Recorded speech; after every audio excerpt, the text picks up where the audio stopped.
বিসমিল্লাহির রহমানির রহিম। আজকের আলোচনা মৃত্যুর পর রূহ কোথায় থাকে এবং শরীর থেকে আত্মা বের হয়ে কোথায় চলে যায় এ নিয়ে আপনাদের সামনে সংক্ষিপ্ত আলোচনা করব ইনশাআল্লাহ। মৃত্যুর পর রূহ কোথায় থাকে, আলেমদের মধ্যে এই ব্যাপারে মতৈক্য রয়েছে। প্রত্যেকের দাবির পক্ষে দলিল আছে। কেউ কেউ বলেছেন মৃত্যুর পর রূহ জান্নাতে থাকে, আবার কেউ কেউ বলেছেন রূহ জান্নাতের দরজায় থাকে, আবার অন্য এক দল বলেছেন রূহ কবরে থাকে, আবার আরেক দল বলেছেন রূহ ছেড়ে দেওয়া হয়, সেগুলো যেভাবে ইচ্ছা ঘুরে বেড়ায়। কেউ কেউ বলেছেন এগুলো আল্লাহর কাছে থাকে। আরেক দলের মত হলো মুমিনের রূহ আদম আলাইহিস সালামের ডান হাতে থাকে এবং কাফেরদের রূহ আদম আলাইহিস সালামের বাম হাতে থাকে।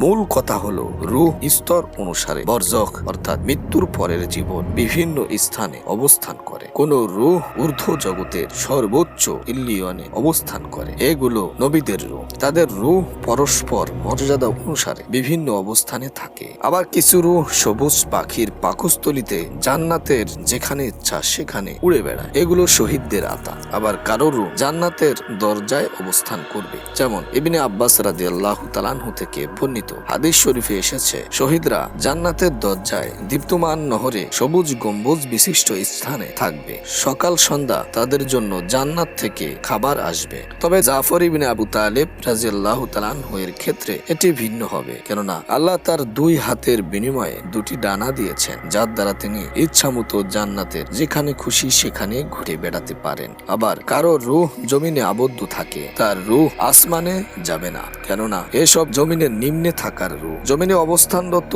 রূহগুলো আসমানে অবস্থানরত রূহের সঙ্গে মিলিত হবে না, যেমন আসমানে অবস্থানরত রূহগুলো জমিনে অবস্থানরত রূহের সঙ্গে মিলিত হবে না। যেসব রূহ দুনিয়াতে রবের পরিচয় লাভ করেনি, তার ভালোবাসা অর্জন করেনি, তার জিকির করেন, তার সঙ্গে বন্ধুত্ব স্থাপন করেনি, তার নৈকট্য লাভ করেন, মৃত্যুর পরে শরীর থেকে তাদের রূহ বের হলে তা জমিনেই অবস্থান করবে।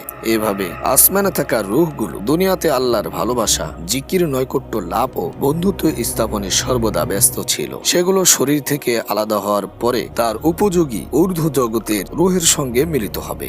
ব্যক্তি যাকে ভালোবাসে তার সঙ্গে বরজখ ও কিয়ামতে থাকবে। আল্লাহ তাআলা বরজখে ও কিয়ামতের দিন রূহগুলোকে একে অন্যের সাথে মিলিত করে দিবেন। তিনি মুমিনের রূহ তার অনুরূপ মুমিনের রূহের মধ্যে প্রবেশ করাবেন। অতএব মৃত্যুর পর রূহ শরীর থেকে আলাদা হলে তার আমল অনুযায়ী তার আকৃতি উপযোগী ও সমজাতীয় রূহের সঙ্গে থাকবে। আবার কিছু রূহ জিনাকারী ও জিনাকারিনীর সঙ্গে থাকবে, কিছু রূহ রক্তের নদীতে সাঁতার কাটবে, কিছু রূহকে পাথর গ্রাস করবে। অতএব সব রূহ একই স্থানে সুখে বা দুঃখে থাকবে না, বরং কিছু রূহ ইল্লিয়নে সর্বোচ্চ উচ্চ জগতে থাকবে, আর কিছু রূহ জমিনের নিম্ন স্তরে থাকবে। সেটা বলা হয় সিজ্জিন। ইমানদারের রূহ থাকবে ইল্লিয়নে, আর পাপী ও অবিশ্বাসীদের রূহ থাকবে সিজ্জিনে। রূহ নামক গ্রন্থ থেকে সংক্ষিপ্ত ভাষায় রূহ কোথায় থাকবে এটি আপনাদের সামনে তুলে ধরা হলো। আল্লাহ রাব্বুল আলামিন আমাদের সকলকে আল্লাহর ভালোবাসা, আল্লাহর নৈকট্য অর্জন করার তৌফিক দান করুন। আমিন।